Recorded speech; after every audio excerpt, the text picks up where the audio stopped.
নমস্কার, সকলকে শুভ সন্ধ্যা।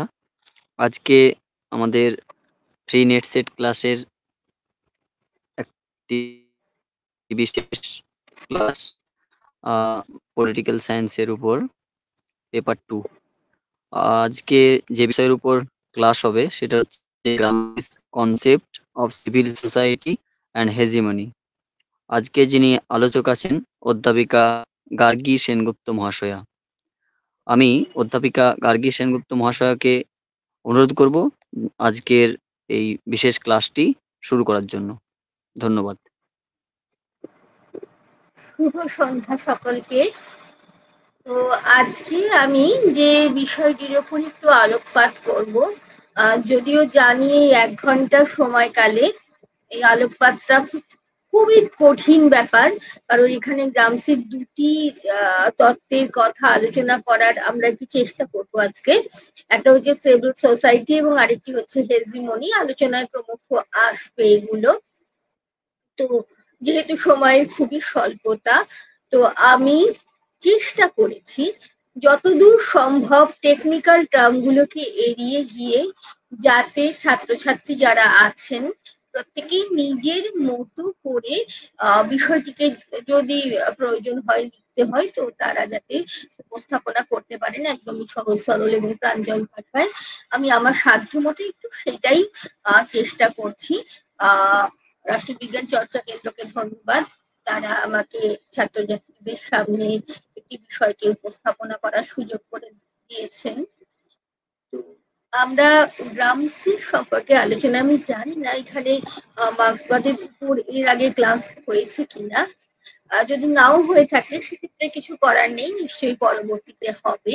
আর যদি হয়ে থাকে তাহলে তো মনে হয় অনেকটাই সুবিধাই হবে। তো সরাসরি আমরা আমাদের আলোচনায় প্রবেশ করব। তো অ্যান্টোনিও গ্রামসি আমরা প্রত্যেকেই জানি ইটালির মানুষ। দ্বিতীয় বিশ্বযুদ্ধের পরবর্তীকালে মার্ক্সীয় তত্ত্বের যদি আমরা বলি, এই শব্দটাই যদি আমরা ব্যবহার করি যে সৃজনশীল বিকাশ, প্রসারণ এবং ব্যক্তিকরণ, এর ক্ষেত্রে যিনি যে অল্প কয়েকজন মানুষ অত্যন্ত বিশিষ্ট ভূমিকা নিয়েছেন তার মধ্যে একজন অন্যতম ব্যক্তি হলেন ইটালির কমিউনিস্ট পার্টির অন্যতম একজন প্রতিষ্ঠাতা অ্যান্টোনিও গ্রামসি। সময়কালটি হলো 1891 থেকে 1937, যার মধ্যে 20টি বছর তিনি জেলেই কাটিয়েছেন। তো সেই আলোচনায় আমরা আসবো, আমরা আলোচনা করব এবং আলোচনা প্রসঙ্গে আমরা একটা কথা না বললেই আমার মনে হয় নয়, যে আমাদের যে গ্রামসি চর্চাটার বয়স কিন্তু খুব বেশি দিন নয়। তো গ্রামসি চর্চাটার বয়স একটু কম, অপেক্ষাকৃত একটু পরবর্তী সময় থেকে আমরা গ্রামসি চর্চাটা শুরু করেছি। নির্মল বন্দ্যোপাধ্যায় সম্পাদিত গ্রামসি চর্চা যে বইটি, খুব উপযোগী বই, ছোট বই কিন্তু অসাধারণ উপযোগী। আপনারা মনে করলে দেখতে পারেন, আমার মনে হয় আপনারা প্রত্যেকেই উপকৃত হবেন এই বিষয়টি দেখার জন্য। অত্যন্ত সহজ সরল এবং প্রাঞ্জল ভাষায় কিন্তু এখানে গ্রামসিকে নিয়ে আলোচনা আছে। তো সেখানে গ্রামসির চিন্তার প্রেক্ষাপট ও প্রাসঙ্গিকতা এ প্রসঙ্গে শোভনলাল দত্তগুপ্ত স্যার একটু আলোচনা করেছেন, এবং তার বক্তব্যকে অনুসরণ করেই আমি একটু বলছি যে গ্রামসির তত্ত্ব ও তার চিন্তার প্রাসঙ্গিকতা নিয়ে মার্ক্সবাদী মহলে ভাবনা চিন্তাটা কিন্তু শুরু হয়েছিল 1956 সালে সোভিয়েত কমিউনিস্ট পার্টির 62তম যে কংগ্রেস, সেই কংগ্রেসের পর থেকে 1958 সালে রোমে অনুষ্ঠিত হয় প্রথম গ্রামসি সম্মেলন, এবং যেটা গ্রামসির বন্ধু, সহযোগী, সহযোদ্ধা, তবিয়াত্রী, তিনি প্রথম গ্রামসি সম্পর্কে এই জায়গাটাতে চিন্তা ভাবনার বিস্তারটা ঘটান বিশেষভাবে। এবং আরো একটি কারণ কিন্তু এর জন্য ছিল। প্রথমত একটা যে কারণটা আমরা বলতে পারি, যেটা শোভনলাল স্যার তিনি বলেছেন অনুসন্ধান করতে গিয়ে, সেটা হচ্ছে যে আমরা একটু বোধহয় সেই সময় থেকে মুক্ত মনে মার্ক্সবাদী চিন্তার মানে একেবারে গোড়া অর্থোডক্স কপি বুক যে মার্ক্সবাদের আলোচনা, সেটাকে বাদ দিয়ে একটু যদি মুক্ত মনা আলোচনা আমরা করতে চাই, তো সেই জায়গাটাতে আমার মনে হয় শোভনলাল দত্তগুপ্ত স্যার সেটাই বলতে চেয়েছেন যে এই মুক্ত মনা মার্ক্সবাদের চিন্তা ভাবনাটা পড়ার তা যেন সেই সময় থেকে একটু শুরু হয়, এবং তার ফলে গ্রামসির চিন্তাটাই যেহেতু মুক্তমনা অনেকটা বেশি অনেকটা বড় জায়গা নিয়ে তার চিন্তা ভাবনাটা প্রসারিত, তো সেই জন্য এটা এই ব্যাপারটার সঙ্গে খাপ খেয়ে যায়। আর একটা কি না, গ্রামসির যে কারা রচনা বা প্রিজন নোটবুক সেইটার প্রকাশ, এই দুটো কিন্তু গ্রামসি চর্চাকে অনেকটা উস্কে দিয়েছিল বলা যেতে পারে। যাই হোক, সেটা একটা গুরুত্বপূর্ণ আলোচনার জায়গা যে গ্রামসি চর্চা এই সময় থেকে শুরু হয়। তো দু একটি কথা গ্রামসির জীবন সম্পর্কে না বললেই নয়, কারণ একদমই যদি কোনো মানে প্রেক্ষাপট না তৈরি হয় তাহলে তার চিন্তা ভাবনার জায়গাটাকে আমরা ধরতে পারবো না। তাই যেটুকু না বললে নয় আমি সেটুকুই বলার চেষ্টা করছি। সার্ডিনিয়া হচ্ছে দক্ষিণ ইতালির একদম একটি পশ্চাৎপদ গ্রাম। তো সেই সার্ডিনিয়া গ্রামেই একটি অতি দরিদ্র পরিবারে তিনি জন্মগ্রহণ করেছিলেন, এবং 1891 সালের 22শে জানুয়ারি। তো 4 বছর বয়সে তার একটি প্রচন্ড শারীরিক সমস্যা সৃষ্টি হয় এবং তিনি কুঁজো হয়ে যান। তার তোমার কি বলবো মানে অর্ধেকটা পঙ্গু হয়ে যাওয়ার মতোই ব্যাপারটা হয়ে যায় আর কি। ঠিক মতো মানে চলতে গেলে তিনি একটু পুজো হয়ে হাঁটতে শুরু করেন এবং অনেক সমস্যা দেখা দিতে থাকে।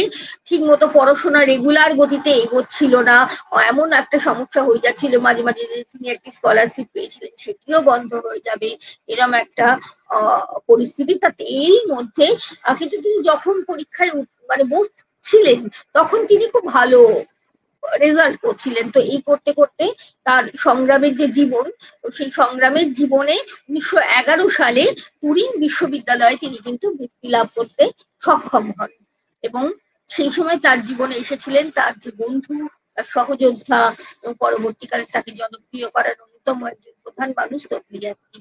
যাই হোক, তিনি এলেন তুরিন বিশ্ববিদ্যালয়ে, নতুন করে তার প্রতিভা তার চিন্তা ভাবনার বিকাশের একটা নতুন জায়গা যেন খুলে গেল। আমরা দেখলাম 1913 খ্রিস্টাব্দে সমাজতান্ত্রিক যুব ফেডারেশনের শ্রমজীবীদের একজন সফল শিক্ষক হিসাবে তার কিন্তু নামডাক খুব ছড়িয়ে পড়ল। আর জুন জুলাই মাসের দিকে 1913 সালে পার্টিতো সোচিয়ালিস্তা ইটালিয়ানো অর্থাৎ ইটালির যে মার্ক্সবাদী দল, সেইখানে তিনি চাইলেন যে তিনি সদস্য পদ লাভ করবেন, এবং এই বছরের শেষের দিকে তিনি সদস্য পদ লাভ করলেন। মাঝখানে অনেক কাহিনী, অনেক গল্প, তার অনেক কাজ রয়েছে। শুধু মূল জায়গাগুলো যেগুলো একদম প্রধান ল্যান্ডমার্ক সেগুলো দু একটা আলোচনা করছি। 1919 সালের 1 মে তিনি তার বন্ধু যারা গোষ্ঠী রয়েছে তাদের নিয়ে তিনি প্রকাশ করলেন এল অর্ডিনো নুওভো, তার বিখ্যাত পত্রিকা, যেটা পরবর্তীকালে অনেক অনেক মূল্যবান লেখালেখির জন্য বিখ্যাত হয়েছে। 1921 সালে ইটালিতে কমিউনিস্ট পার্টি প্রতিষ্ঠা হলো। 1924 সালে মস্কো থেকে তিনি ফিরে বর্দিগার নামক যিনি একজন খুব গোড়া নেতা ছিলেন তার কাছ থেকে সাধারণ সম্পাদকের পদ থেকে তিনি গ্রহণ করলেন, এবং 1926 সালে 8ই নভেম্বর তিনি কমিউনিস্ট পার্টি করার অপরাধে এবং বিভিন্ন কারণে তিনি গ্রেপ্তার হন, এবং 1928 সালে তার কারাদণ্ড হয়, এবং তারপরে তো আমরা জানি সুদীর্ঘ দিনের কারাবরণ। 1936 সালে গুরুতর অসুস্থ অবস্থায়, তখন যখন তাকে মুক্তি দেওয়া হয় 1937 সালে, কিন্তু তখন পরিবার এবং যারা তার নিকটজন তাদের সঙ্গে মিলিত হবার আগেই তার শোচনীয় মৃত্যু হয়। কিন্তু তার মধ্যেও তিনি বসে থাকেননি, বরং তার জীবনের এই যে সুদীর্ঘ কারাবাস, এই সময় তিনি আমাদের জন্য রেখে গেছেন তার অমূল্য বৌদ্ধিক নিদর্শন, দ্য প্রিজন নোটবুক, 33টি তার যে প্রবন্ধ সংকলিত, যার মধ্যে খুব গুরুত্বপূর্ণ একটি হয়েছে দ্য সাউদার্ন এবং the southern question, the southern question. কৃষ্ণকে একটি অধ্যায়, 26 অধ্যায়, এবং এছাড়া 33টি বিভিন্ন অধ্যায়ে কিন্তু কৃষ্ণকে আমরা পাচ্ছি তার বিভিন্ন বিষয় ধারণা, তার হেজেমনি, তার সিভিল সোসাইটি, তার ইন্টেলেকচুয়াল, তার লিডারশিপ, তার অথরিটি ইত্যাদি বিভিন্ন ধারণা অসাধারণ বৌদ্ধিক চিন্তা ভাবনায় প্রতিফলিত হয়েছে। যাই হোক, মার্কস এবং হেগেল তারা চিরকালই প্রথম থেকে শেষ পর্যন্ত আমরা দেখেছি যে সিভিল সোসাইটিকে একটি নেতিবাচক ধারণা হিসাবে তারা কিন্তু দেখেছেন। তাদের কাছে সব সময় মনে হয়েছে যে রাষ্ট্র এবং সিভিল সোসাইটির যে সম্পর্কটি যে বিরোধিতার সম্পর্ক। এবং হেগেল তো আপনারা জানেন যে বাদ প্রতিবাদ সংবাদ যেটা তিনি করেছিলেন, এবং সেখানে সিভিল সোসাইটি যে প্রতিবাদ হিসাবে বা অ্যান্টিথিসিস হিসাবে যে সিভিল সোসাইটি আসছে, তার যে আপনার বলবো যে কি বলবো যে সীমাবদ্ধতার দিকগুলো রাষ্ট্র যখন সিনথেসিস আকারে তৈরি হচ্ছে, তখন কিন্তু তার সমস্ত সীমাবদ্ধতার দিকগুলোকে ছাড়িয়ে ছাড়িয়ে এসে রাষ্ট্র কিন্তু একটা চরম সংগঠন হিসাবে প্রতিষ্ঠিত হচ্ছে। সুতরাং রাষ্ট্র এবং সিভিল সোসাইটি তারা যে ইন্টার এটা কিন্তু হেগেল কখনো বলেননি, এবং মার্কসও কিন্তু বলেননি। তাদের মনে হয়েছে রাষ্ট্র এবং পৌর সমাজের সম্পর্কটা সবসময় হচ্ছে বিরোধিতার। কিন্তু গ্রামসির কাছে সিভিল সোসাইটির ধারণাটা ব্যাপক গুরুত্ব পেয়েছে, এবং তার কাছে কিন্তু সিভিল সোসাইটির ধারণাটা হচ্ছে ইতিবাচক বা পজিটিভ। কিন্তু তাহলে কি মার্ক্সবাদী তাত্ত্বিক হিসাবে মার্ক্সের সঙ্গে গ্রামসির সিভিল সোসাইটির চিন্তার কোনো মিল নেই? সবটাই কি অমিল? না, সবটা কিন্তু অমিল নয়। সিভিল সোসাইটি একটি অরাজনৈতিক ধারণা নয়, সম্পূর্ণভাবে সেটা একটা রাষ্ট্র ক্ষমতাকে বজায় রাখা, রাষ্ট্র ক্ষমতার একটা স্ট্র্যাটেজি হিসাবে মানে বজায় রাখার জন্য সাহায্য করা। অর্থাৎ তার যেটা রাজনৈতিক সত্তা আছে, রাজনৈতিক চরিত্র একটা আছে, এই যে রাজনৈতিক চরিত্র একটা আছে বলে গ্রামসি মনে করেছিলেন, মার্কসও কিন্তু এর সাথে সহমত ছিলেন। অর্থাৎ মার্কস এবং গ্রামসি দুজনেই কিন্তু এর রাজনৈতিক চরিত্র নিয়ে একটা সহমত প্রকাশ করেছিলেন। তো 1919-20 সালে যে একটি ঘটনা তাকে ভীষণভাবে প্রভাবিত করেছিল আমরা বলতে পারি, সেটা হচ্ছে ফ্যাক্টরি কাউন্সিল মুভমেন্ট।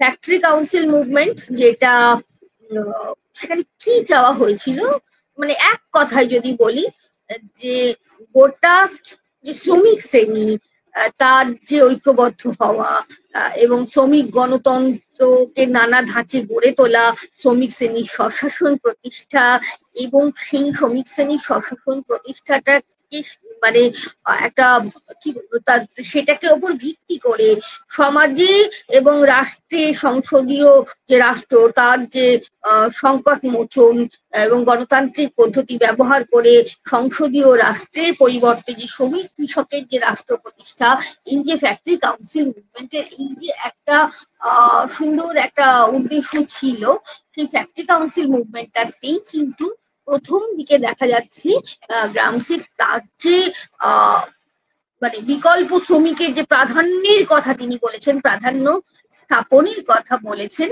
তো সেইটার ক্ষেত্রে কিন্তু প্রথমে তার ওই সিভিল সোসাইটির যে ধারণা, এই ধারণাটা কিন্তু ফ্যাক্টরি কাউন্সিল মুভমেন্টের সময় থেকে একটু আভাসটা তার পাওয়া যাচ্ছে যে তিনি সিভিল সোসাইটির ধারণাটাকে কিভাবে ব্যবহার করতে চেয়েছেন। তো কিন্তু তারপরে এটা ক্রমান্বয়ে বিকশিত হয়েছে। এখন গ্রামসি সব থেকে বেশি আমরা মার্ক্সবাদ তো পড়ে এসেছি, আমি আশা করবো আপনারা প্রত্যেকেই ভিত্তির পরিকাঠামো সম্পর্কে অবহিত, নিশ্চয়ই তাই। তো গ্রামসির কাছে মার্ক্স যেমন অর্থনৈতিক ভিত্তির উপরে ভীষণ রকম গুরুত্ব দিচ্ছেন, এবং সেখানে তার দুটি মত আমরা দেখতে পাচ্ছি। একটা ইনস্ট্রুমেন্টালিস্ট মত, যেখানে তিনি বলছেন যে অর্থনৈতিক ভিত্তি যেভাবে পরিবর্তিত হয়, পরিকাঠামো অর্থাৎ রাষ্ট্র, রাজনৈতিক মতাদর্শ, ধর্ম, সংস্কৃতি, চিন্তা ভাবনা সেভাবে পরিবর্তিত হয়। আবার আরেকটি মত আছে 18th Brumaire of Louis Bonaparte, যেখানে মিলবান্ড কুলাঞ্জাস বিতর্কে যেখানে দুজন দুটি পক্ষ অবলম্বন করে দেখাচ্ছেন। 18th Brumaire of Louis Bonaparte কিন্তু মার্ক্স কিন্তু আপেক্ষিক স্বাতন্ত্র্যের কথাও বলেছেন, অর্থাৎ এমন কিছু ক্ষেত্র আসতে পারে, যেমন তিনি বলেছেন যে ফ্রান্সের যে লুই বোনাপার্ট তার রাজত্বকালে বা বিসমার্কের সময় জার্মানিতে, এই উদাহরণগুলো দিয়ে তিনি বলছেন যে আপেক্ষিক স্বতন্ত্র সময় বিশেষে আসতে পারে, অর্থাৎ কিছু কিছু ক্ষেত্রে উপরিকাঠামো অর্থাৎ চিন্তা ভাবনা, ধ্যান ধারণা, মতাদর্শ, রাষ্ট্র কাঠামো, রাজনৈতিক চিন্তা ভাবনা, এগুলোও কিন্তু ভিত্তিকে প্রভাবিত করতে পারে বা তার উপরে একটা প্রভাব বিস্তার করে তাকে পরিবর্তন ঘটাতে পারে। কিন্তু উপরিকাঠামোর উপর জোর দেওয়ার যে চিন্তা ভাবনাটা মার্ক্সের ক্ষেত্রে কিন্তু এই ব্যতিক্রমী ক্ষেত্রগুলোর মধ্যে সীমাবদ্ধ। 18 ব্রুমেয়ার ও লুই বোনাপার্টের যে ঝলক আমরা এটা দেখতে পেয়েছি, কিন্তু গ্রামসির ক্ষেত্রে কিন্তু তার পুরো যে এমফাসিস যদি বলি আমরা, তার জোরটা যদি বলি, সেটা হচ্ছে উপরিকাঠামোর উপরে। আমি একদম যতটা সহজ ভাবে বলা যায় সেটুকুই বলার চেষ্টা করছি, without any technical term use না করেই বলছি। সেটা হচ্ছে উপরিতল বা উপরিকাঠামো, তাকে কিন্তু গ্রামসি কিন্তু সেই উপরিকাঠামোর উপরেই গুরুত্ব আরোপ করেছেন এবং সেটাকে তিনি দুটি ভাগে ভাগ করেছেন। একটা হচ্ছে রাজনৈতিক সমাজ বা রাষ্ট্র, সরকারি প্রতিষ্ঠান, দমন পীড়নের মাধ্যম, সামরিক বাহিনী, পুলিশ, বিচার ব্যবস্থা, প্রশাসনিক আমলাতন্ত্র, এরা হচ্ছে তো আপনার ওই রাজনৈতিক সমাজ বা রাষ্ট্রের মধ্যে রয়েছে। সিভিল সোসাইটির যে জায়গাটা, সেটা হচ্ছে গ্রামসি মনে করেছেন পরিকাঠামোগত যে তল তারই অন্তর্ভুক্ত। এখানে রাজনৈতিক সমাজ বা রাষ্ট্র যেমন রয়েছে, ঠিক তার সঙ্গে একটা সিনোনিমাসলি রয়েছে কিন্তু সিভিল সোসাইটি। সিভিল সোসাইটিটা গ্রামসির কাছে কি, তা সেই সমস্ত সংগঠনের সমষ্টি যাকে সাধারণভাবে আমরা বেসরকারি বলি, একদম সহজ সরল কথা, বেসরকারি যাকে আমরা বলি। মানে মানুষের জীবন জোড়া জীবনের ক্ষেত্রে যা যা জড়িত থাকে, মানুষের জীবনে তো শুধু রাষ্ট্রটাই জড়িত থাকে না, এছাড়া ট্রেড ইউনিয়ন, স্কুল, ধর্ম প্রতিষ্ঠান, শ্রমিক সংগঠন, পরিবার, শিক্ষা প্রতিষ্ঠান, প্রকাশনা সংস্থা, সব থেকে বড় হলো শিল্প, সংস্কৃতি, ভাবাদর্শ, এই সমস্ত বিষয়গুলি কিন্তু তার কাছে উপরিকাঠামোগত যে তল তারই একটি ভাগ বা অংশ হিসাবে সে অন্তর্ভুক্ত হয়েছে। আনলাইক মার্কস, গ্রামসি কিন্তু এই দুটোর আন্তঃসম্পর্কের উপর জোর দিয়েছেন। রাষ্ট্র এবং সিভিল সোসাইটির মধ্যে যে একটা বিতর্কিত জায়গা বা দুটো পরস্পরের বিপরীত বা তাদের মধ্যে যে একটা বিপরীত সম্পর্ক বা প্রতিযোগিতামূলক সম্পর্ক, একদম সেই কথার উপরে জোর না দিয়ে বারবার কিন্তু গ্রামসি এদের আন্তঃসম্পর্কের উপর জোর দিয়েছেন। মার্ক্সের কাছে সিভিল সোসাইটিটা কি, তা পুঁজিবাদের স্বার্থ রক্ষাকারী এবং অরাষ্ট্রীয় একটা ক্ষেত্র মাত্র। কিন্তু গ্রামসির কাছে রাষ্ট্র এবং সিভিল সোসাইটির যে পার্থক্য, সেটা শুধু প্রণালীগত। গ্রামসির কাছে সিভিল সোসাইটি হচ্ছে রাষ্ট্রেরই একটি উপাদান, এবং শুধু রাষ্ট্রের উপাদান নয়, রাষ্ট্রকে টিকিয়ে রাখতে এবং রাষ্ট্রকে সাস্টেইন করতে সব থেকে বড় কথা। সিভিল সোসাইটি কিভাবে গুরুত্বপূর্ণ ভূমিকা পালন করবে গ্রামসির আলোচনায়, আমরা সেই আলোচনায় কিন্তু আসতেই হবে, না হলে সিভিল সোসাইটির আলোচনা কিন্তু কমপ্লিট হবে না। সো মার্ক্স সিভিল সোসাইটিকে রাজনৈতিক ও অর্থনৈতিক স্তরে নামিয়ে এনেছিলেন, কিন্তু গ্রামসি কিন্তু সিভিল সোসাইটিকে অর্থনৈতিক এবং রাজনৈতিক সমাজ উভয় থেকে পৃথক করে একটি এন্টিটি হিসাবে দেখছেন। তার কথাই যদি আমরা বলি, between the economic structure and the state with its legislation and coercion stands the civil society. তাহলে রাষ্ট্রের যে কোয়ার্শন, রাষ্ট্রের যে অত্যাচার, রাষ্ট্রের যে আইন প্রণয়ন, তার বাইরে গিয়ে কিন্তু একটি নির্দিষ্ট জায়গায় এই সমাজ দাঁড়িয়ে আছে। সেই পৌর সমাজটি কি না, আমাদের জীবন জুড়ে যত বেসরকারি ক্ষেত্র আছে, আমাদের ধর্ম, আমাদের শিক্ষা, আমাদের সংস্কৃতি, আমাদের স্কুল, আমাদের কলেজ, আমাদের শ্রমিক সংগঠন, আমাদের খেলার ক্লাব, আমাদের চায়ের দোকান, আমাদের কথা বলার জায়গা, আমাদের শিল্প সংস্কৃতি, মতাদর্শ, ভাবাদর্শ, পরিবার, সবকিছু যা কিছু আমাদের জীবনে ওতপ্রোতভাবে জড়িয়ে আছে বেসরকারি, সবই কিন্তু সিভিল সোসাইটির অন্তর্গত। হেগেল এবং মার্কস যারা সিভিল সোসাইটিকে তার যে রাজনৈতিক গুরুত্ব নিয়ে অতটা গুরুত্ব দেননি, কিন্তু গ্রামসি যেটা মনে করছেন রাজনৈতিক সমাজের বাইরে বা পলিটিক্যাল সোসাইটির বাইরে সিভিল সোসাইটি অবস্থান করে, এটা ঠিক নয়। এটার যে স্ট্রাকচার এটা পুরোপুরি রাজনৈতিক। সিভিল সোসাইটিতে অংশগ্রহণটা হচ্ছে একটা ঐচ্ছিক অংশগ্রহণ। একটা বেসরকারি প্রতিষ্ঠানে কোনো একটা ক্ষেত্রে আমরা অংশগ্রহণ নাই করতে পারি, কিন্তু সেটা হচ্ছে স্বাধীনতা ও সম্মতি তৈরির একটা দমন পীড়নের ক্ষেত্র না। জোর করে একটি ক্লাবের যদি আমরা সংগঠনে যদি আমরা মেম্বার না হই, সে কি আমাকে জোর করে মেরে ধরে আমাকে সেখানে মেম্বার করবে? নয়। এটা দমন পীড়নের ক্ষেত্র নয়, এটা হচ্ছে সম্মতি তৈরির একটা জগৎ। এটাই কিন্তু গ্রামসি বারবার উপলব্ধি করেছেন এবং দেখাতে চেয়েছেন যে রাষ্ট্র গঠন মানে অর্থাৎ প্রলেতারিয়েট শ্রেণী যে রাষ্ট্র দখল করবে, তো মার্ক্সের এই যে সহজ সরল এই যে চিন্তা ভাবনা, তো এই রাষ্ট্র গঠনটা রাষ্ট্র দখল করে মানে কোন জায়গায় কোন সমাজ ব্যবস্থায় কোন ব্যবস্থাতে কিভাবে যে রাষ্ট্র গঠন করতে হবে, এই রাষ্ট্র দখল মানে রাষ্ট্র ক্ষমতাকে দখল করতে হবে এবং তাকে সাস্টেন করতে হবে। সব থেকে বড় কথা, রাষ্ট্র ক্ষমতাকে জোর করে দখল করাই যায়, but the power has to be sustained. তো সাস্টেইন যেটা করতে হবে, সেই সাস্টেইন করার একটা রক্ষা কবচ, সেটাই হলো সিভিল সোসাইটি। সিভিল সোসাইটির ক্ষেত্রে যেটা হয়, রাষ্ট্র ক্ষমতা দখলের ক্ষেত্রে একটা গুরুত্বপূর্ণ জায়গা তৈরি করে দেয় সিভিল সোসাইটি।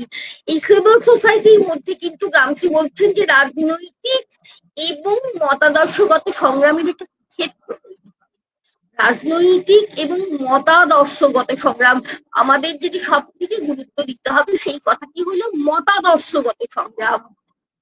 সিভিল সোসাইটিতে বিস্তীর্ণ ক্ষেত্র জুড়ে এই যে রাজনৈতিক ও মতাদর্শগত সংগ্রাম এবং তার ক্ষেত্র তৈরি হওয়া, ধ্যান ধারণা, মনোভাব, মূল্যবোধ, তার সঞ্চালনা, এগুলো কিন্তু চলতেই থাকে।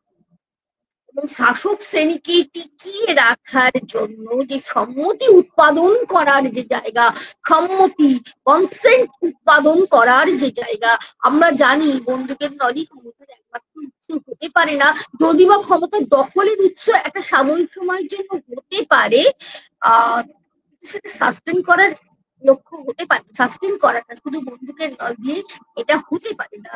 রক্তমাখা রক্ত হাতে যত রক্ত আঁখি, সবই কিন্তু এই শিশুপাত্র কাহিনীতেই কিন্তু মুখ ঢেকে থাকে, কবিও উপলব্ধি করেছিলেন। তো শাসক শ্রেণীর যে আত্মরক্ষা এবং সুরক্ষার উপযোগী যে ধ্যান ধারণা, মূল্যবোধ, মনোভাব সৃষ্টি করা, নাগরিকদের মধ্যে সেটা সঞ্চালন করা, সিভিল সোসাইটি কিন্তু এই ভয়ঙ্কর গুরুত্বপূর্ণ ভূমিকাটি পালন করে। আচ্ছা, তাহলে একটা তো মনে হতেই পারে যে আচ্ছা তাহলে সিভিল সোসাইটি একটা ইম্পর্টেন্ট সিভিল সোসাইটি, তো সে শাসক শ্রেণীর যে মতাদর্শ, শাসক শ্রেণীর যে চিন্তা ভাবনা, ধ্যান ধারণা, লোকের মনোভাব, সেটা মানুষের মধ্যে সঞ্চালিত করছে। সিভিল সোসাইটি টিকেই থাকবে, সিভিল সোসাইটি চলে যাবে না। সিভিল সোসাইটি যেহেতু চলে যাবে না, তো সে কি তাহলে সারা জীবনই তার এই মূল্যবোধ সঞ্চার করে যাবে?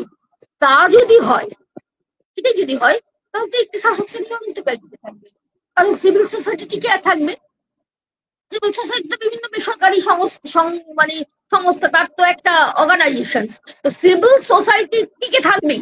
মানুষের পরিবার থাকবে, ধর্মীয় প্রতিষ্ঠান থাকবে, স্কুল কলেজ থাকবে, বিশ্ববিদ্যালয় থাকবে, মতামত প্রকাশের জায়গা থাকবে, সিভিল সোসাইটি টিকে থাকবে।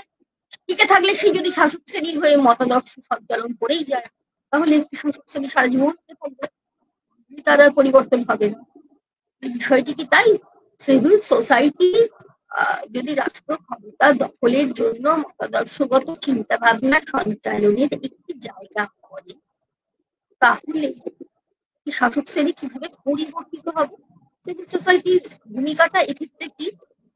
এখানেও সিভিল সোসাইটির একটি অত্যন্ত গুরুত্বপূর্ণ ভূমিকা আছে।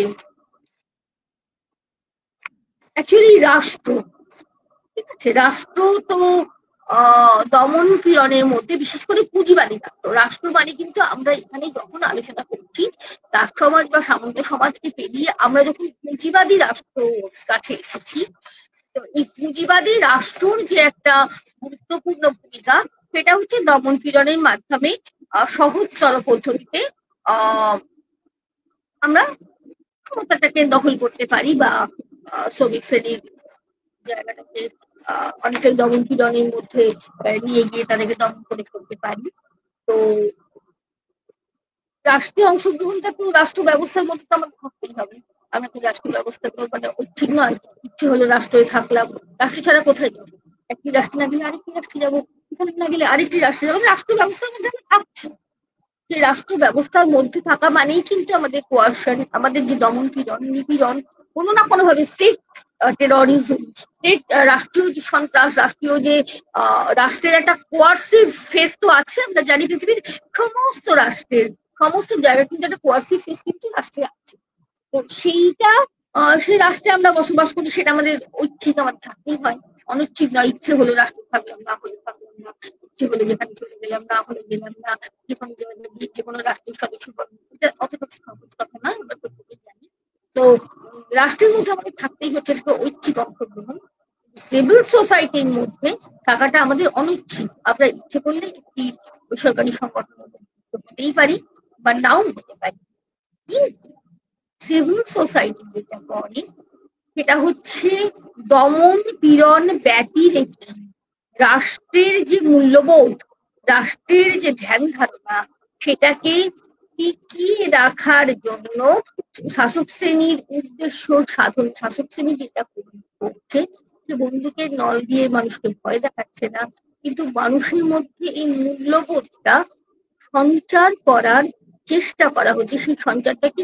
Yes, capitalism is good system, এখানে রাজনৈতিক স্বাধীনতা আছে, কত কি আছে, রাজনৈতিক স্বাধীনতা আছে, প্রত্যেকের ভোটাধিকার আছে, ব্যক্তি স্বাধীনতা আছে, মতামত প্রকাশের স্বাধীনতা আছে, ব্যক্তি স্বাতন্ত্র্যবাদ আছে, ইন্ডিভিজুয়ালিজম আছে, ভালো ভালো কথা রয়েছে সেখানে বোঝানোর জন্য। তো এইটা পৌর সমাজ যেটা করে সেটা হচ্ছে সিভিল সোসাইটিকে সঙ্গে নিয়ে, এটা হেল্প অফ সিভিল সোসাইটি, তারা মতাদর্শগত আধিপত্যটাকে স্থাপন করে। এইখানে আমি এই বিষয়টাকে আপাতত থামছি, তার কারণ আমরা হেজিমনি, আমরা যখন হেজিমনি পড়াতে যাব আমাকে আবার এই কথা করতে হবে। তো সেই জন্য আমি যেটা এই মুহূর্তে যেটুকু বলে থামবো এইখানটাতে, সেটা হচ্ছে দমন পীড়ন ব্যতিরেকে, দমন পীড়ন ছাড়াই সিভিল সোসাইটি কি করে, সিভিল সোসাইটির ভূমিকাটা কি, সিভিল সোসাইটি তার ভূমিকার মধ্যে দিয়ে কার্যত রাষ্ট্রের যে দায়িত্ব, রাষ্ট্রের যে নিজেকে টিকিয়ে রাখার দায়িত্ব, অবশ্যই সেই যে দায়িত্ব সেটাকে মানে টিকিয়ে রাখার জন্য সেই ব্যবস্থাটাকে সহজ করে দেয়, সহজতর করে দেয়। শক্তি প্রয়োগ করতে হচ্ছে না, মতাদর্শগত ক্ষেত্রে আধিপত্য বিস্তার করে জনগণের মাধ্যমে মতাদর্শের যে শাসক শ্রেণীর যে মতাদর্শ, তারা যেটাকে বিশ্বাস করে সেটাকে মানে দমন পীড়ন না করে এই যে মতবাদ, মনোভাব, মতাদর্শ, চিন্তা ভাবনা, মূল্যবোধ, তাদের যে মূল্যবোধ সংযত কাজকর্ম, এগুলো জনগণের মধ্যে এস্টাবলিশ করে, জাস্টিফাই করে তারা টিকে থাকতে সাহায্য করে। তো সিভিল সোসাইটির বৃদ্ধি এবং রাষ্ট্রশক্তির যে প্রয়োগ, তার মধ্যে একটা সম্পর্ক সুতরাং আমরা দেখতে পাচ্ছি আছে। এইবারে যেটা আমি বলবো সেটা হচ্ছে তাহলে দেখা যাচ্ছে সিভিল সোসাইটিটা হচ্ছে আমাদের বেসরকারি ক্ষেত্র, এটা আমাদের একটা অনৈচ্ছিক ক্ষেত্র। এবং প্রফুল্লাল দত্তগুপ্ত তার যে সমাজ মার্ক্সীয় তত্ত্ব এবং সমকাল এই যে প্রবন্ধ, সেখানে মানে এই যে একটি গ্রন্থ আর কি, সেই গ্রন্থে সিভিল সোসাইটি প্রবন্ধ তর্ক সাপেক্ষে কিছু ধারণা, সিভিল সোসাইটি প্রসঙ্গ তর্ক সাপেক্ষে কিছু ধারণা, এইখানে তিনি এই বিষয়টি আলোচনা করেছেন। দেখেন যে সিভিল সোসাইটি কিভাবে একটি শাসক শ্রেণী তার মতাদর্শ, মূল্যবোধ, চিন্তা ভাবনা জনগণের মধ্যে সঞ্চারণের মাধ্যমে টিকিয়ে রাখতে সাহায্য করে। তো একটু আগে আমি যে প্রশ্ন তুলেছিলাম, তাহলে কি হবে অনন্তকাল ধরেই কি এই মতাদর্শ সঞ্চালিত হলে অনন্তকাল টিকে থেকে যাবে?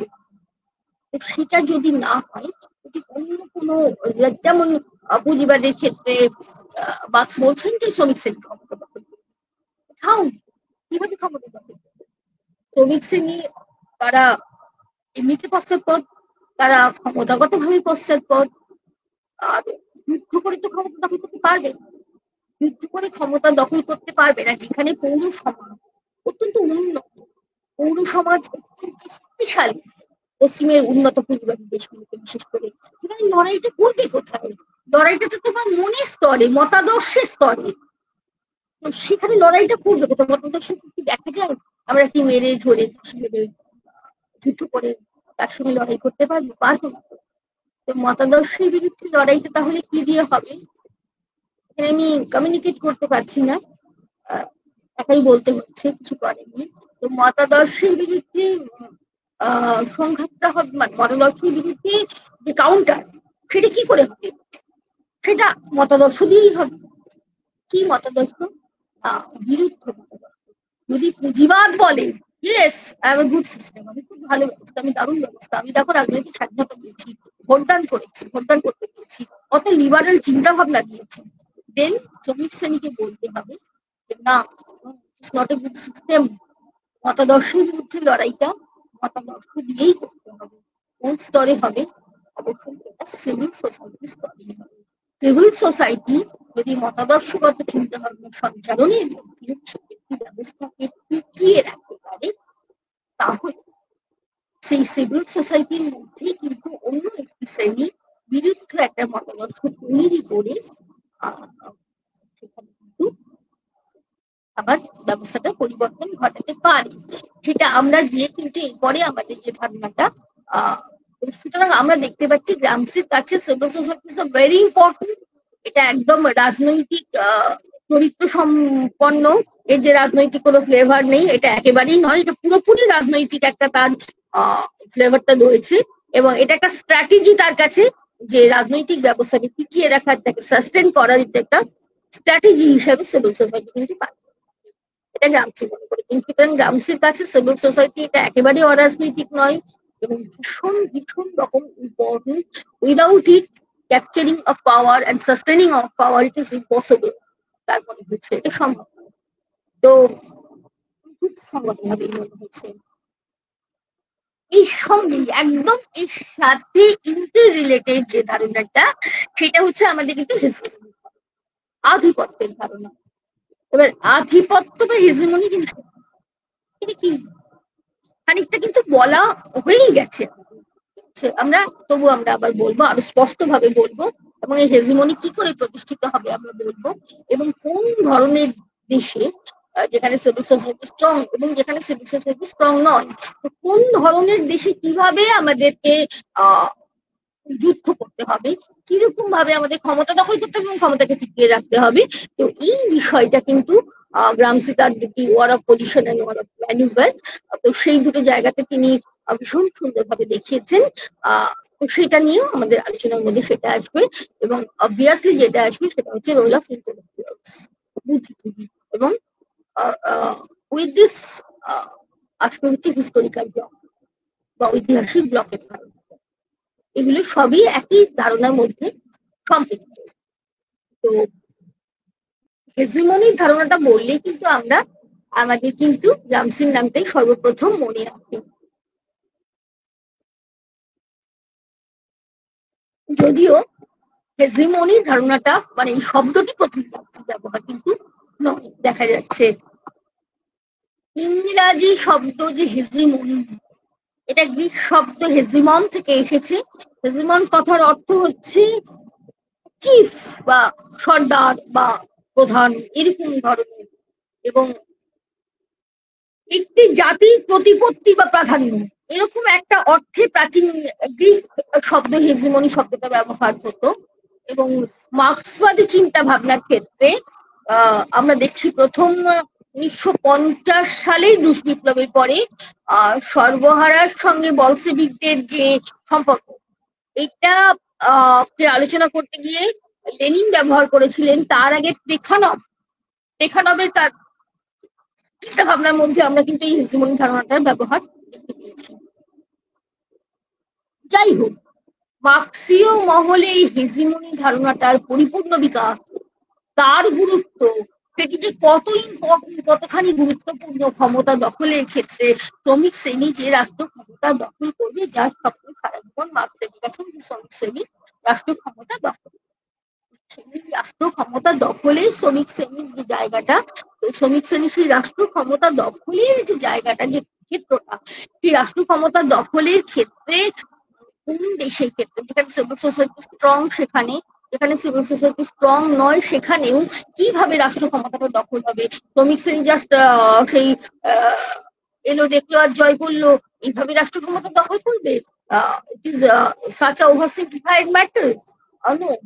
গ্রামসির জায়গাটা কিন্তু আমাদের হেজিমনি তত্ত্বের মধ্য দিয়ে কিন্তু তুলে ধরতে চেয়েছেন যে, এবং প্লিজ নোটবুকে আমরা কিন্তু হেজিমনি সম্পর্কে যথার্থ গুরুত্বপূর্ণ আলোচনা আমরা কিন্তু দেখতে পাচ্ছি। নোটস অন সাউদার্ন কোশ্চেন, যেটা সেখানে কিন্তু সেই জায়গাটাতে গ্রামসি কিন্তু আধিপত্য সম্পর্কে একটি সুনির্দিষ্ট ধারণা পোষণ করে এসেছেন, এবং আধিপত্য সম্পর্কে তার যে ধারণাটা আমরা দেখছি, আধিপত্য সম্পর্কে তার ধারণাটা কিন্তু একটু ট্রানজিশন হচ্ছে, তার কিন্তু একটু মানে পরিবর্তন হচ্ছে। প্রথম দিকে তিনি একদম দেখা যাচ্ছে আধিপত্য বলতে তিনি কি বোঝাচ্ছেন, যে প্রভুত্বকারী বা কর্তৃত্বকারী শ্রেণীর যে ব্যবহার, যেটাকে তিনি কথাটার মধ্যে ব্যবহার করেছেন। আর এরপরে দেখা যাচ্ছে ধীরে ধীরে দেখা যাচ্ছে কিন্তু যে রাষ্ট্র কাঠামোর ক্ষেত্রেও কিন্তু তিনি এটাকে প্রসারিত করছেন। আধিপত্যের বিষয়টাকে রণনীতি বা জাস্ট একটা ট্যাকটিক্স, তার থেকে একটা রাজনৈতিক ধারণা হিসাবে বিকশিত করা এবং সমাজ পরিবর্তনের একটা হাতিয়ার, এই জায়গায় নিয়ে আসছেন তিনি। এবং এইখানে তার একটা আমরা শিফট দেখতে পাচ্ছি তার চিন্তা ভাবনার ক্ষেত্রে, যে একটা সময় গিয়ে তিনি হেজিমনি ধারণাটাকে কিভাবে ব্যবহার করছেন না রাজনৈতিক ধারণা হিসেবে ব্যবহার করছেন, এবং সমাজ পরিবর্তনের একটা হাতিয়ার হিসাবে ব্যবহার করছেন। সহজ অর্থ, একদম সহজ ভাষা, যদি আমরা টেকনিক্যাল টার্ম ইউজ না করে থাকি, সহজ কথায় আমরা বলতে পারছি আধিপত্যটা হচ্ছে, দ্যাট ইজ হেজিমনিটা হচ্ছে ক্ষমতা বা কর্তৃত্ব, যা একটি সামাজিক গোষ্ঠীর অন্যদের উপরে একটা নিজের কর্তৃত্বকে বজায় রাখতে সাহায্য করে। গ্রামসির নিজের কথায় কি, the foundation of a ruling class is equivalent to the creation of a witness। তিনি সম্মতিকে অর্থনৈতিক ব্যবস্থাজাত চেতনা এবং মতাদর্শগত একটা ধারণার মধ্যে তিনি নিয়ে এসছেন। আধিপত্য হচ্ছে তার কাছে এমন একটা ধারণা, আমাদের খেয়াল করতে হবে, তার কাছে আধিপত্য মানে শুধু জোর করে ক্ষমতা দখল নয়, কিন্তু এটা হচ্ছে একটা রাজনৈতিক কর্তৃত্ব, নৈতিক জীবন, সহমত ও সাংস্কৃতিক নেতৃত্ব, এগুলো সব ওর মধ্যে যুক্ত থাকছে। একটা সহমত থাকছে, একটা সাংস্কৃতিক নেতৃত্ব থাকছে, সম্মতি থাকছে, একটা কনসেন্ট থাকছে। এইটাকে গ্রামসি বলছেন কি বৌদ্ধিক ও নৈতিক নির্দেশন। তার কাছে মনে হচ্ছে আধিপত্যটা মানে হচ্ছে, হেজিমনিটা মানে হচ্ছে নৈতিক এবং বৌদ্ধিক নেতৃত্ব না, এটা নেতৃত্বের সঙ্গে যুক্ত, এটা সংস্কৃতির সঙ্গে যুক্ত, এটা চিন্তা ভাবনার সঙ্গে যুক্ত, এবং সব থেকে বেশি যুক্ত হচ্ছে নাগরিক সমাজের ধারণার সঙ্গে। নাগরিক সমাজের ধারণার সঙ্গে, সিভিল সোসাইটির ধারণার সঙ্গে হেজিমনির ধারণার একটা ওতপ্রোত সম্পর্ক আছে।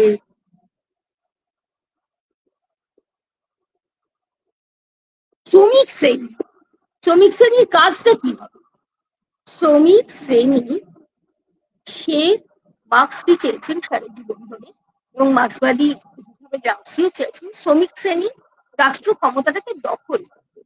তো শ্রমিক শ্রেণী এই যে রাষ্ট্র ক্ষমতাটাকে দখল করবে, তো তার জন্য শ্রমিক যদি শুধু অর্থনৈতিক দাবি দেওয়ার উপরে বসে থাকে, যে মালিক আমাকে উদ্বৃত্ত মূল্য শোষণ করছে, মালিক অ্যাপ্রোপ্রিয়েশন করছে, অ্যাপ্রোপ্রিয়েশন অফ সারপ্লাস ভ্যালু করছে, আমার টাকা দিচ্ছে না, আমার মজুরি দিচ্ছে না, আমার পোশাক চলছে না, আমার জীবন সৃষ্টি হয়ে যাচ্ছে, অর্থনৈতিক দাবি দাওয়া করছে, গন্ডগোল করছে, ভটভট করছে, কারখানা দরজায় গিয়ে তালা ঝুলিয়ে দিয়ে প্রতিবাদ করার চেষ্টা করছে।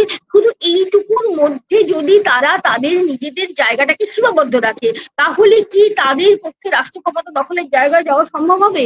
এবং যদি রাষ্ট্র ক্ষমতা দখলের জায়গায় যাওয়া সম্ভব না, তাহলে কি হবে? তাহলে কি তাদের এই অর্থনৈতিক দাবি দাওয়া তারা ঠিকঠাক মতো এস্টাবলিশ করতে পারবে? এটা হবে না।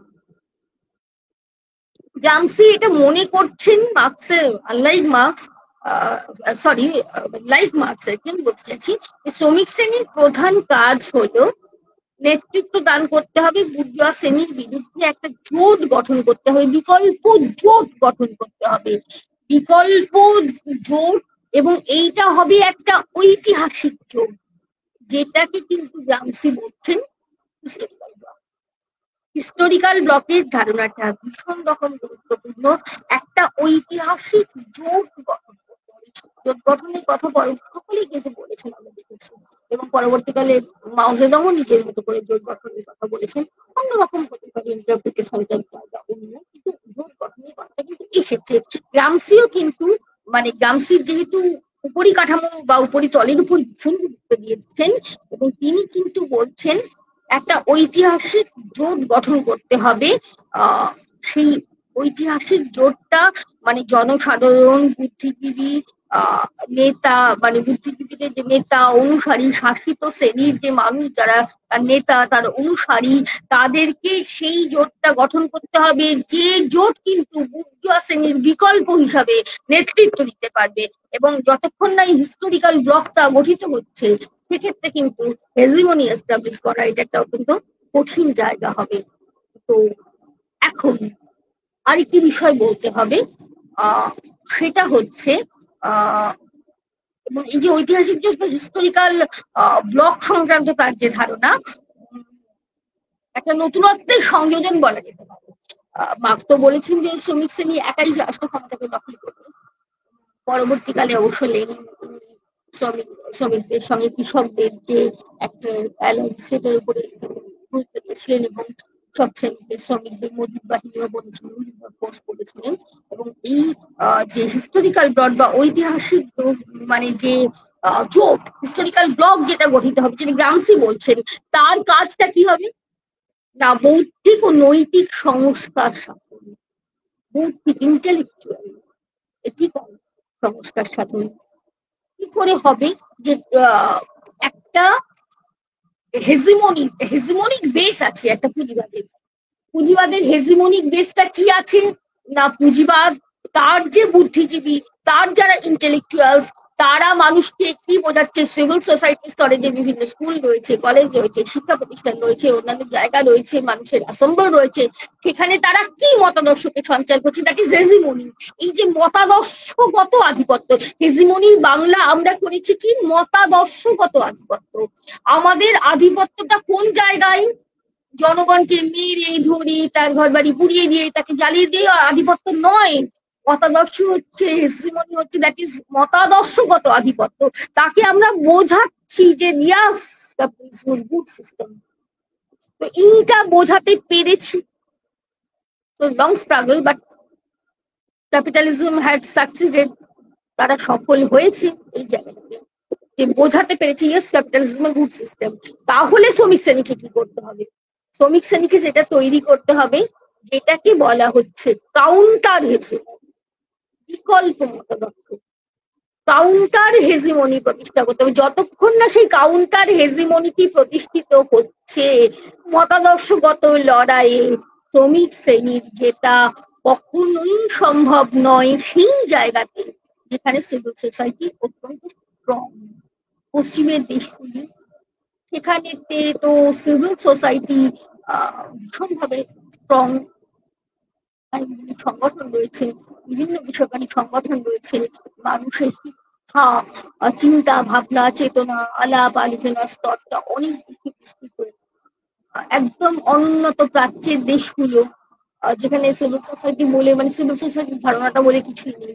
জোর করে একটা সময়, বিশেষ করে সামন্ত ব্যবস্থায় যেটা ছিল, যে রাজা জমিদার যারা জোর করে ক্ষমতা দখল করছে, মানে বংশানুক্রমিক শাসন থাকছে রাজতন্ত্রের ক্ষেত্রে। প্রাচীন যুগে যদি শাসন থাকছে, সেখানটাতে তোমার কোনো মতাদর্শের তো কোনো জায়গা নেই।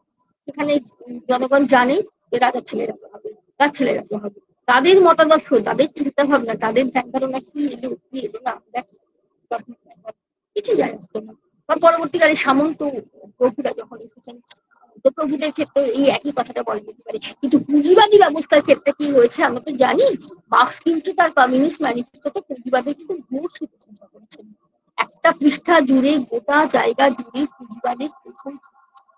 মার্কস তো সারা জীবন ধরে পুঁজিবাদকে পুঁজিবাদকে বিদায় করতে চেয়েছিলেন।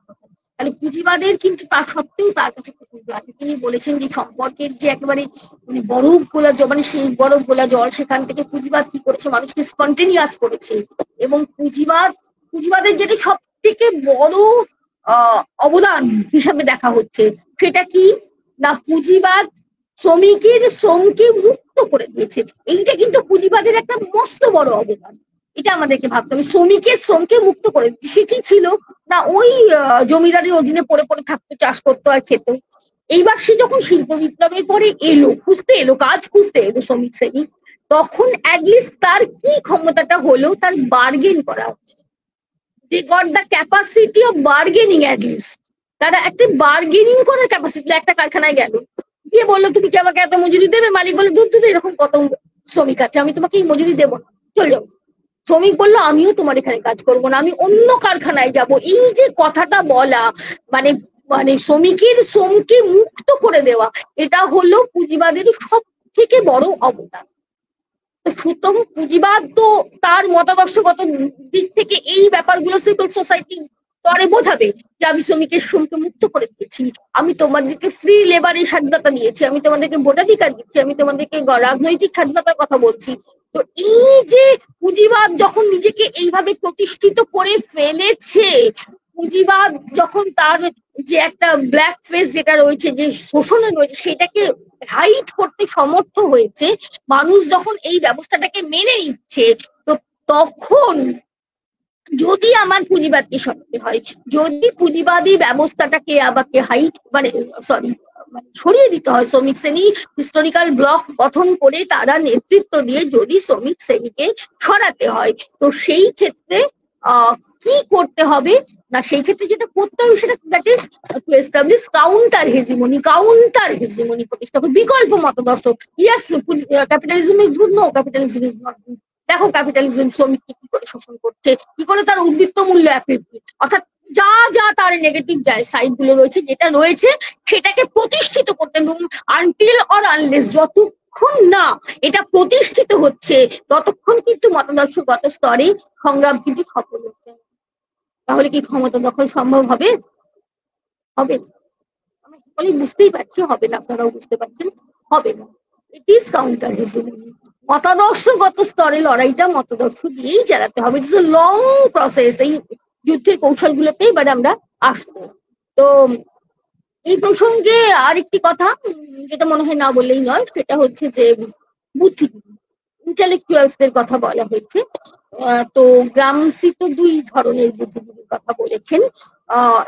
এই জায়গাটাতে অনেক বিস্তারিত আলোচনার একটা জায়গা রয়েছে, কিন্তু আমাদের সময় ফুরিয়ে আসছে, তো আমি জাস্ট মেনশন করছি যেটা, যে গ্রামসি কিন্তু এই বুদ্ধিজীবীর ধারণার উপরে খুব গুরুত্ব করেছেন, যেটা কিন্তু লেনিনও পরবর্তীকালে একটা সময় আমরা দেখেছি যে যখন বিপ্লবের কথা বলছেন, যখন মানে বিপ্লবের যে সাবজেক্টিভ কন্ডিশন, অবজেক্টিভ কন্ডিশন, এগুলো যখন লেনিন বলছেন, লেনিনও কিন্তু বলছেন যে দে হ্যাভ টু ইনজেক্ট, মানে তাদের যে চেতনা, তাদের তো কনসাসনেস নেই, শ্রমিক শ্রেণীর মধ্যে তো কনসাসনেস নেই, তাহলে কি করবো? দে হ্যাভ টু ইনজেক্ট, কারণ ঢুকিয়ে দেবে, ইঞ্জেকশন দিয়ে আমরা ওষুধ ঢোকাই না, চেতনাটাকে বাইরে থেকে ঢুকিয়ে দিতে হবে।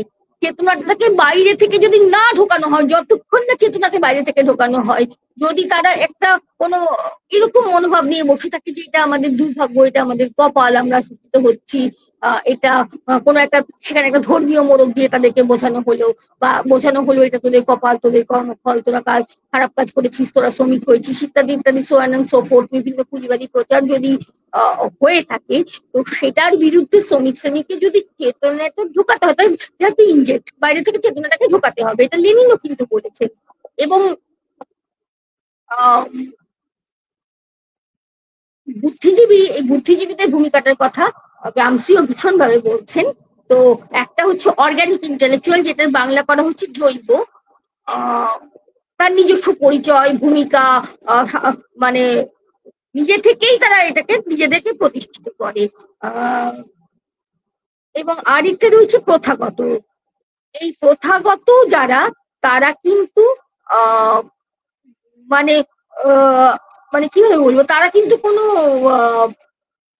কোনো শ্রেণীর একটা যে মানে সরাসরি তাকে সমর্থন করা বা তার হয়ে প্রচার করা, এইটা কিন্তু তারা করছেন না, যারা প্রথাগত বুদ্ধিজীবীরা রয়েছেন।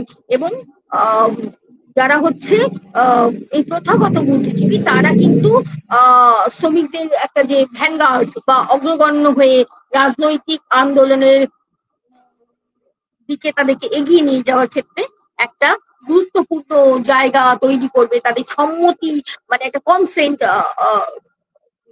চিন্তা ভাবনা, যে একটা প্রলেতারীয় যে চিন্তা ভাবনা, তার প্রতি যে একটা কনসেন্ট, শ্রমিকরা যে একটা কনসেন্ট দেবে যে না, আমরা কোনো আমাদের দেওয়ালে পিঠ থেকে গেলে নচিকেতার মতো কথা, যে আমাদের লড়াই করতে হবে, দেওয়ালে ঠেকলে পিঠ, লড়াই জীবনের মতো আর কি, যে আমাদের লড়াই করতে হবে, আমাদেরকে আমাদের ক্ষমতাকে স্ট্যাট করে নিতে হবে, এটা যে করা যাবে। তো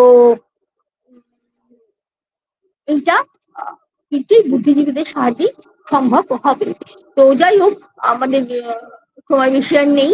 আমার লাস্ট যে পয়েন্টটা, সেটা নিয়ে আমরা আলোচনা করবো, এবং সেটা হচ্ছে যে যুদ্ধ কোন ব্যবস্থায় কিরকম যুদ্ধের প্রয়োজন। যুদ্ধ মানে কোন যুদ্ধ? ঢাল তলোয়ার নিয়ে যুদ্ধ হবে না, বুঝতেই পারছি আমরা, কারণ আমাদের লড়াইতে চলে গেছে এখন মতাদর্শের মতাদর্শের স্তরে যে লড়াই চলে গেছে, সেই লড়াইয়ে মতাদর্শগত স্তরেই লড়াই হবে। তো মতাদর্শগত স্তরে এই যে দুটো লড়াইয়ের কথা, এই লড়াইয়ের ক্ষেত্রে দুটো লড়াইয়ের কথা বলছেন গান্ধী। একটি হচ্ছে তার দীর্ঘস্থায়ী লড়াই, দীর্ঘস্থায়ী পরীক্ষা যুদ্ধ, যেটা বলছেন দীর্ঘস্থায়ী পরীক্ষা যুদ্ধ, ওয়ার অফ পজিশন। সিভিল সোসাইটিটা পশ্চিমের যে দেশগুলো, সেখানে সিভিল সোসাইটিটা কিভাবে রয়েছে, সিভিল সোসাইটিটা লাইক এ স্ট্রেঞ্জ, এটা পরীক্ষা প্রত্যেকেই জানি। আগেকার দিনে রাজবাড়িতে বা বড় বড় বিল্ডিং এর ক্ষেত্রে যেটা হতো, বিল্ডিং এর চারপাশে জল দিয়ে বিশাল বড় একটা ডিপ জল পুকুরের মতো, এখনো বর্ধমান রাজবাড়িতে গেলে তার নিদর্শন আমরা দেখি, ওই গোলাপাড়ে দেখি। তো এই যে একটা পরীক্ষা, তো সুতরাং যদি আক্রমণ করতে হয়, মূল যদি রাজবাড়িটাকে আক্রমণ করতে হয়, তো সেই পরীক্ষাটা পার হয়ে আসতে হবে। Civil society is just like this type. Civil society পরীক্ষার মতো, রাষ্ট্র ব্যবস্থার চারদিকে সিভিল সোসাইটির বর্ম ঘিরে আছে, বর্ম, তার একটা বর্ম, যেমন ক্লাসিক্যালে যোদ্ধারা যেমন লোহার বর্ম পড়তো, গায়ে তীর বিদ্ধ না, তো সিভিল সোসাইটির এটা হচ্ছে একটা বর্ম। সিভিল সোসাইটিটা as if it is a strange, এটা একটা পরীক্ষার মতো বা একটা বর্মের মতো। প্রথমে সিভিল সোসাইটিকে অ্যাটাক করো, কারণ সিভিল সোসাইটি বা মতাদর্শ দিয়েই কিন্তু শ্রমিক শ্রেণী, পুঁজিপতি শ্রেণী, তারা কিন্তু ক্ষমতাটাকে দখল করেছে। সিভিল সোসাইটি তেই কিন্তু তারা মতাদর্শটাকে প্রতিষ্ঠিত করেছে। এবার সিভিল সোসাইটিটা রাষ্ট্রের চারপাশে কিরকম ভাবে ঘিরে আছে, একটা বর্ডের মতো। প্রথমে সিভিল সোসাইটিটাকে অতিক্রম করো, করে রাষ্ট্রের জায়গায় প্রবেশ করো। একবার যদি সিভিল সোসাইটি নামক পরীক্ষাটি, সিভিল সোসাইটি নামক বর্মটিকে আক্রমণ করে, পরীক্ষাই বলবো আমি, কারণ পরীক্ষা বললে বুঝতে সুবিধা হবে, তিনি নিজেও বলছেন দীর্ঘস্থায়ী পরীক্ষা যুদ্ধ, ওরা পজিশন অনেকটা সময় নিয়ে ধীরে ধীরে ধীরে ধীরে, আজকে শ্রমিক শ্রেণী এসে বললো না না না, পুঁজিবাদ খুব খারাপ, পুঁজিবাদকে হটিয়ে দাও, আর জনগণ বুঝে গেল। মতাদর্শের জায়গায় লড়াই তো অত সহজে হয় না। তো সেই জন্য দীর্ঘস্থায়ী পরীক্ষা যুদ্ধ, ওই ধীরে ধীরে ধীরে ধীরে ইংরেজটাকে নো করতে হবে, আস্তে আস্তে আস্তে আস্তে আস্তে আস্তে বোঝাতে হবে যে না, পুঁজিবাদ কত খারাপ। দীর্ঘদিন ধরে মতাদর্শগত লেভেলে শ্রমিক শ্রেণী যখন এই লড়াইটা চালাতে পারছে, লড়াইটা চালিয়ে চালিয়ে চালিয়ে চালিয়ে চালিয়ে চালিয়ে তারা রাষ্ট্র ক্ষমতা দখলের কাছাকাছি চলে আসছে। ওই পরীক্ষাটাকে যদি নৌকা বেয়ে বেয়ে পার হতে হয়, সেরকমই আর কি, পরীক্ষাটাকে নৌকা বেয়ে বেয়ে পার হওয়ার মতো আস্তে আস্তে আস্তে আস্তে মতাদর্শ ক্ষেত্রে হেজিমনিটাকে কাউন্টার হেজিমনি দিয়ে তারা লড়াই করছে। এবং একটা একটা সময় গিয়ে দেখা গেল they have succeeded to establish counter hegemony, যে কাউন্টার হেজিমনিটাকেই জনগণ বলি ইয়েস ইউ আর রাইট। সবাই যখন বললো, মেজরিটি যখন বলতে পারছে কাউন্টার হেজিমনি, হেজিমনিটা যখন কাউন্টার হেজিমনির কাছে পরাজিত হয়ে যাচ্ছে, তখন কিন্তু সেই কাউন্টার হেজিমনিটাই হেজিমনির জায়গা নিয়ে নিচ্ছে এবং রাষ্ট্র ক্ষমতার দখলটা সম্ভব হয়ে যাচ্ছে। কেন? পৌর সমাজের স্তরে জয়টা অলরেডি এসে গেছে এবং এই পরীক্ষাটা অতিক্রম করে ফেলেছি মানেই রাষ্ট্র ক্ষমতার খুব কাছাকাছি আমরা চলে আসবো এবং রাষ্ট্র ক্ষমতা দখল করব। পশ্চিমের উন্নত পুঁজিবাদী দেশ, পশ্চিমের সমস্ত উন্নত পুঁজিবাদী দেশ যারা প্রচন্ড ভাবে পৌর সমাজের সঙ্গে ওতপ্রোতভাবে অ্যাটাচ, পৌর সমাজের সঙ্গে যুক্ত, চারপাশে পৌর সমাজের পরীক্ষা ঘিরে আছে, সেক্ষেত্রে পৌর সমাজকে অতিক্রম করতে হবে, হেজিমনিকে কাউন্টার হেজিমনি দিয়ে অতিক্রম করতে হবে এবং রাষ্ট্র ক্ষমতা দখল করা যাবে। কিন্তু যেখানে পৌর সমিতিগুলো প্রেক্ষাপট নেই, এটা একদম অনুন্নত দেশ, মানে কি বলবো, যেখানে দীর্ঘস্থায়ী সংগ্রামের আর কোনো সেখানে মানে মানে একটা পৌর সমাজের কোনো বর্ম নেই। তো বর্ম যদি না থাকে বা যদি পরীক্ষা না থাকে, সরাসরি সেই জায়গাটাকে আক্রমণ করা যাবে। তো রাশিয়ার মতো অনুন্নত দেশ বা প্রাচ্যের যে বিভিন্ন অনুন্নত দেশগুলো, সেইখানে কিন্তু দেখা যাচ্ছে যে সেখানে তো ওই তোমার পৌর সমাজের জায়গাটা তৈরি হয়নি সেই অর্থে। সুতরাং সেখানে সরাসরি কিন্তু রাষ্ট্র ক্ষমতাটাকে দখল করা যাবে।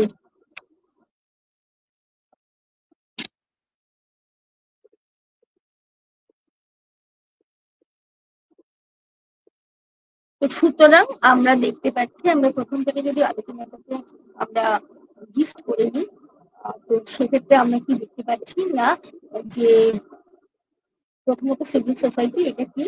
সিভিল সোসাইটি হচ্ছে একটি যে বিভিন্ন বেসরকারি যে প্রতিষ্ঠানগুলো, সেই বিভিন্ন বেসরকারি প্রতিষ্ঠানগুলোর একটা সমষ্টি বলে। বেসরকারি প্রতিষ্ঠানের যে চিন্তা ভাবনা, ধ্যান ধারণা, যে মতাদর্শ, তার একটা আমরা বলতে পারি তার একটা সমষ্টি। এবং হেজিমনি মানে হচ্ছে সেটা কিন্তু একটা মতাদর্শগত ভিত্তি কিন্তু রয়েছে, মতাদর্শগত ভিত্তি একটা সেখানে দেখা যাচ্ছে।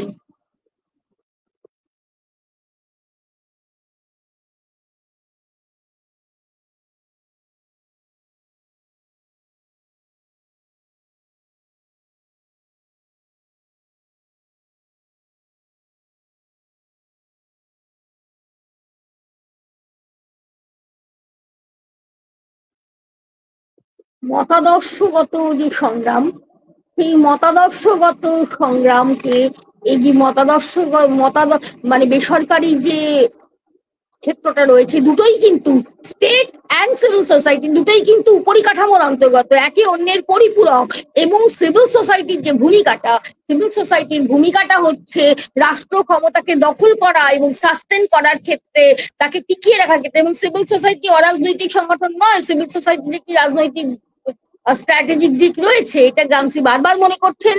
এবং যেখানে বারবার করে হেগেল বা মার্কস মনে করছেন যে রাষ্ট্র আর সিভিল সোসাইটি পরস্পরের পরিপূরক নয়, গ্রামসি কিন্তু বলছেন রাষ্ট্র এবং সিভিল সোসাইটি পরস্পরের পরিপূরক, তারা দুটোই উপরিকাঠামো পরিতলের মধ্যে রয়েছে। এবং সিভিল সোসাইটির ভূমিকাটা হচ্ছে, পৌর সমাজের ভূমিকাটা হচ্ছে টু এস্টাবলিশিং হেজিমনি, একটা মতাদর্শগত আধিপত্য বিস্তারের মধ্যে দিয়ে কিন্তু রাষ্ট্র ক্ষমতাটাকে টিকিয়ে রাখা, সাস্টেন করা। এই ক্ষেত্রে পৌর সমাজের একটা মস্ত বড় ভূমিকা আছে। এবং ওয়ার অফ ম্যানুভার, যেটাকে 40 নং সংগ্রাম বলা হচ্ছে, যেটা রাশিয়ার পক্ষে উপযুক্ত ছিল বলে লেনিন মনে করেছেন। আর তার বদলে যখন ওই সিভিল সোসাইটির যে খুব স্ট্রং জায়গা, সেখানে সুদীর্ঘ সময় ধরে যার চারপাশে সিভিল সোসাইটি আছে, যে রাষ্ট্র ব্যবস্থাটা সিভিল সোসাইটি সুন্দর আস্তরণের মাঝখানে নিরাপদে নিশ্চিন্তে বসে আছে, যে আমার চারপাশে সিভিল সোসাইটি আছে, সিভিল সোসাইটি আমাকে টিকিয়ে রাখছে। তো সিভিল সোসাইটির সঙ্গে তাহলে দেখো হেজিমনি কি, দেখুন ঘনিষ্ঠ সম্পর্ক না। সিভিল সোসাইটির স্তরে যদি আধিপত্যটা, মতাদর্শগত আধিপত্য প্রতিষ্ঠা করা যায়, তাহলেই কিন্তু রাষ্ট্র ক্ষমতার বেসটা খুব স্ট্রং হবে, রাষ্ট্র ক্ষমতা খুব সহজেই টিকে থাকতে পারবে, তার বাইরে একটা পরীক্ষা তৈরি হবে, একটা স্ট্রেংথ তৈরি হবে, যাতে গিয়ে রাষ্ট্র ক্ষমতা দখলটা কঠিন হয়ে যাবে। সরাসরি সিভিল সোসাইটিকে অতিক্রম করে তবেই রাষ্ট্র ক্ষমতা দখল করতে হবে। তো civil society organisations of private যে সংগঠনগুলো, সেগুলো কিন্তু দেখা যাচ্ছে তাদের যে মতাদর্শগত জায়গা, সংস্কৃতিগত জায়গা, তাদের যে চিন্তা ভাবনা, যে পরিসর, সেইগুলোর মাধ্যমে তারা কিন্তু রাষ্ট্র ব্যবস্থার মানে অপোজিট না হয়, তারা রাষ্ট্র ব্যবস্থা পরস্পরের বিরুদ্ধাচরণ না করে বা অপোজিট জায়গায় না গিয়ে তারা কিন্তু একে অপরের পরিপূরক হচ্ছে। পৌর সমাজ কিন্তু দেখা যাচ্ছে রাষ্ট্র ব্যবস্থাটাকে টিকিয়ে রাখতে সাহায্য করছে to hegemony. Civil society helps to sustain the state power through hegemony. এইটাই হচ্ছে দুটোর মধ্যে সম্পর্ক, এবং এইভাবে এটাকে এস্টাবলিশ করলে অসুবিধা হবার কথা নয়। এটুকু বলে আজকে আমি শেষ করছি। প্রকাশ, আজকে আমি শেষ করছি। ধন্যবাদ ম্যাম। দুটো প্রশ্ন এসেছে। প্রথম প্রশ্ন হচ্ছে যে গ্রামসির মতে আধিপত্যবাদের মূল বৈশিষ্ট্য কি, আর দ্বিতীয় প্রশ্ন হচ্ছে একটা একটা করে বললে ভালো হতো না? আচ্ছা আচ্ছা, ঠিক ঠিক আছে, বলুন। হ্যাঁ, আচ্ছা, আরেকটু বলে নাও যদি রিলেটেড হয়।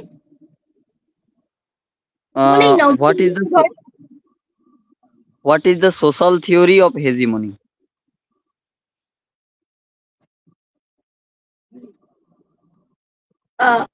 আধিপত্যবাদের মূল বৈশিষ্ট্যটা হচ্ছে, বৈশিষ্ট্য হিসাবে যদি ধরো, বৈশিষ্ট্য বলে তো এরকম ভাবে আলাদা করে আলোচনা করা হয়নি। বৈশিষ্ট্যটা আধিপত্যবাদ নয়, হেজিমনি। আধিপত্যবাদ বাদ কথাটা যখন আমরা বলি ইজম, তখন আমাদের মনে হয় যে কোনো একটা ব্যক্তির সঙ্গে, গ্রামসির ধারণার সঙ্গে সিভিল সোসাইটি, গ্রামসির চিন্তার সঙ্গে সিভিল সোসাইটির ধারণা খুব রিলেটেড, কিন্তু গ্রামসি মানেই তো সিভিল সোসাইটি নয়। মার্ক্সবাদ, গান্ধীবাদ এরকম তো কিছু নয়। সিভিল সোসাইটি সিনোনিমাস তো গ্রামসির মতবাদ নয়। তো আধিপত্যের ধারণা আমরা বলতে পারি রাদার, সেটা হচ্ছে যে আধিপত্য ধারণাটা হচ্ছে সম্পূর্ণভাবে স্বেচ্ছাকৃত ধারণা। মূলত বেসরকারি যে সংগঠনগুলো রয়েছে সেখানেই তো আমাদের আধিপত্যের জায়গাটা প্রতিষ্ঠিত হয়।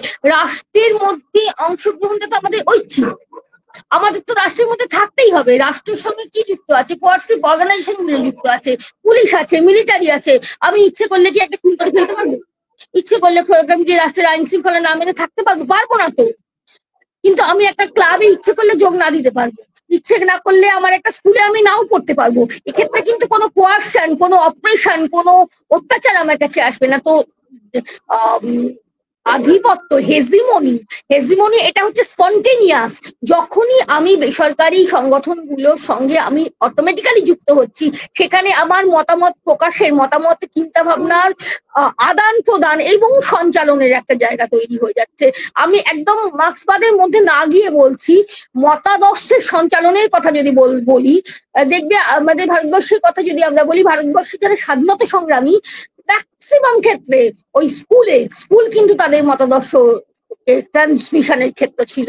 নেতাজি থেকে আরম্ভ করে বলো, যে কেউ বলো না কেন, স্কুলে কিন্তু তাদের ওই, সে কলেজে গিয়ে, ইউনিভার্সিটিতে গিয়ে দেশপ্রেমিক হয়েছে কজন, আর স্কুল থেকে তাদের মধ্যে দেশপ্রেমটা সঞ্চার হয়েছে কতজনের। সুতরাং এই যে হেজিমনি, মানে হেজিমনি, এখানে মতাদর্শ মানে কি? আমরা এখানে গ্রামসি আলোচনা করছি, পুঁজিবাদ আলোচনা করছি ইন দিস কনটেক্সট, যে পুঁজিবাদ ভালো বা পুঁজিবাদ ভালো না, এই মতাদর্শ।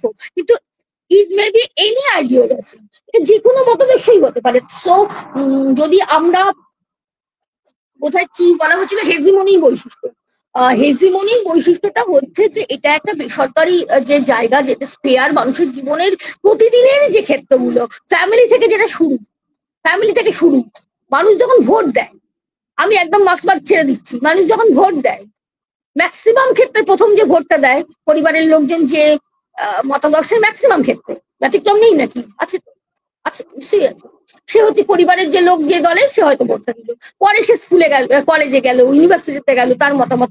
তাহলে ট্রান্সমিশন অফ আইডিওলজিস যেটা হয়, সেটা হচ্ছে বেসরকারি ক্ষেত্রগুলো বা এর মধ্যে দেওয়া হয়। এটা হচ্ছে হেজিমনির একটা বৈশিষ্ট্য।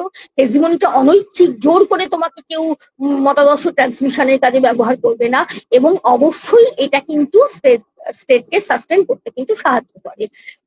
তো এটাই তো বৈশিষ্ট্য, আমি মনে হয় এইটুকুই বলার আর কি। আরেকটি কি বললে আমি ভুলে গেছি প্রকাশ, শেষেরটা। Social what is the present relevance of Gramsci's counter-hegemony theory? What are the core difference between Hegel and Gramsci in civil society? আচ্ছা, হেগেলকে দিয়ে যদি বলি, তো হেগেলের ক্ষেত্রে গান্ধিকতার যে জায়গা, ঠিক আছে, তো সেখানে তিনি তো তিনটে স্টেপের কথা বলেছেন: বাদ, প্রতিবাদ এবং সংবাদ, থিসিস, অ্যান্টিথিসিস এবং সিনথেসিস। তো থিসিসের ক্ষেত্রে আমরা প্রথম তিনি মনে করছেন পরিবার। পরিবারের মধ্যে আমাদের প্রচুর অসম্পূর্ণতা আছে, পরিবারের মধ্যে আমাদের প্রচুর একটা কি বলবো অনেক কিছু না পাওয়ার জায়গা আছে। সেটা থেকে বাদ বাদ এবং তারপরে সেটা থেকে যখন একটা বিকশিত জায়গায় যাচ্ছি আমরা, যাতে পূর্বের দোষগুলো নেই, সেটা হচ্ছে আমাদের সিভিল সোসাইটি। এবং সিভিল সোসাইটিটাকে মানে নেগেশন, মার্কস যেটা থেকে নেগেশন অফ নেগেশন করেছে, নেগেট করছি। স্টেটকে নেগেট করে সিভিল সোসাইটি, সিভিল সোসাইটিকে নেগেট করে স্টেট। ওকে, সিভিল সোসাইটিকে নেগেট করে স্টেট। সিভিল সোসাইটির মধ্যে যে দোষগুলো আছে, যে অসম্পূর্ণতাগুলো আছে, স্টেটে গিয়ে হেগেল তো বলে দিলেন শেষকালে গিয়ে, সব তিনি ভুলে গেলেন, তার সায়েন্টিফিক আলোচনা সব চলে গেল, তিনি বলে দিলেন state is the master of governor. ভগবানের পদক্ষেপ, ভগবানের কোনো অসম্পূর্ণতা নেই, কোনো ত্রুটি নেই, রাষ্ট্রেরও কোনো ত্রুটি নেই। রাষ্ট্র একবারে স্বয়ং সম্পূর্ণ সর্বোচ্চ একটা সংগঠন, যেখানে কোনো ত্রুটি নেই। সিভিল সোসাইটির মধ্যে ত্রুটিগুলো ছিল সেটা কিন্তু রাষ্ট্রে গিয়ে নেই, পরস্পরের একটা বিপরীতমুখী কিছু একটা ব্যাপার। মার্কস যখন হেগেল পড়ছেন, তখন মার্কস কি বলছেন, যে as if Hegel is standing upside down. আমার মনে হচ্ছে হেগেল উল্টো করে দাঁড়িয়ে আছেন, কিন্তু তা সত্ত্বেও তিনি কিন্তু স্টেট আর সিভিল সোসাইটির মধ্যে যে খুব একটা প্যারিটি আছে, খুব সুন্দর জায়গা আছে, একটা অপরকে ধরে রাখতে সাহায্য করছে, উনি একদম সেটা বললেন না। তিনি বললেন পুঁজিবাদী ব্যবস্থাতে ওই পুঁজিবাদকে রেখে দেওয়ার একটা হচ্ছে সিভিল সোসাইটি, এবং রাষ্ট্র এবং সিভিল সোসাইটির মধ্যে একটা শত যোজন দূরত্ব আছে, এবং সিভিল সোসাইটি এটা একটু নিচে, রাষ্ট্র একটু ওপরে, যেটা হেগেলও মনে করেছেন সারা জীবন ধরে। তো কিন্তু গ্রামসি এটা মনে করছেন না, এটাই তার সঙ্গে বেসিক পার্থক্য। গ্রামসি তো বলছেন যে রাষ্ট্রকে সাস্টেন করবে সিভিল সোসাইটি, এটা বারবার এসেছে কিন্তু আলোচনার মধ্যে। তো সুতরাং এখানে তো একটা বেসিক পার্থক্য আছে। আমি প্রথমে কিন্তু বেসিক পার্থক্য দিয়েই শুরু করেছিলাম। আর present relevance is always there, because যখন একটা পলিটিক্যাল পার্টি দীর্ঘদিন ধরে ক্ষমতায় রয়েছে, যতক্ষণ না অন্য একটা পার্টি কাউন্টার হেজিমনি প্রতিষ্ঠা করতে পারছে, আমরা চিৎকার করছি এই দল রাজনৈতিক হিংসা করছে, ওই দল রাজনৈতিক এ করছে, কিন্তু শুধুমাত্র কি সেই রাজনৈতিক হিংসা দিয়ে একটা ক্ষমতায় সাস্টেন করা যায়? Counter hegemony is always relevance in every context. এখনকার দিনের কথা বলি, আমরা অন্য একটি দল তখনই তো ক্ষমতায় আসবে যখন সে কাউন্টার হেজিমনিটাকে প্রতিষ্ঠা করতে পারবে। So Gramsci is always relevant, I think. Prakash, Prakash শুনতে পাচ্ছ? প্রকাশ, তুমি শুনতে পাচ্ছ?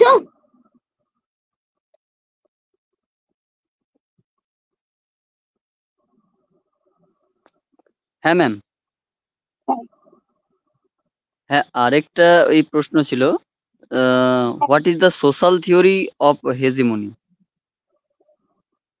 Social theory, social theory of hegemony, আমি প্রশ্নটা ঠিক মতো বুঝতে পারিনি। সোশ্যাল থিওরি বলতে কি বোঝানো হচ্ছে? থিওরিটিক্যাল তো কনসেপ্ট, হেজিমনিটা তো একটা থিওরিটিক্যালি কনসেপ্ট, এবং সোসাইটির সঙ্গে এটা ভীষণভাবে রিলেটেড। বিকজ আমি জানি না প্রশ্নটা ঠিক কি বোঝানো হয়েছে।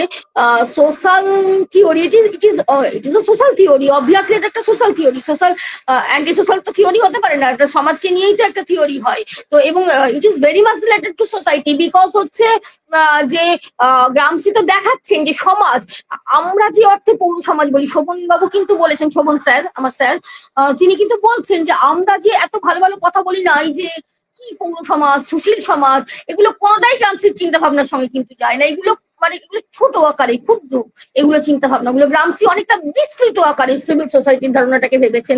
It is obviously a social theory, কারণ সমাজ ব্যবস্থাটা সমাজ ব্যবস্থায় সমাজের মধ্যে চিন্তা ভাবনার পরিবর্তন, সেটাই কিন্তু রাজনৈতিক পরিবর্তনকে সূচিত করতে।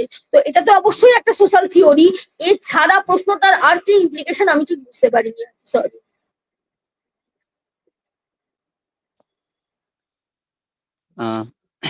থ্যাংক ইউ ম্যাম, অসংখ্য ধন্যবাদ। সকলকে ধন্যবাদ যারা আজকের আলোচনাটি শুনেছেন তাদেরকেও। আমি ম্যামকে রিকোয়েস্ট করব যাতে আরো এরকম নেটের ক্লাস যেন ম্যাম করান।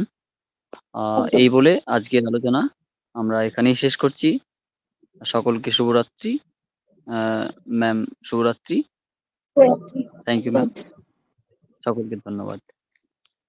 Thank you ma'am.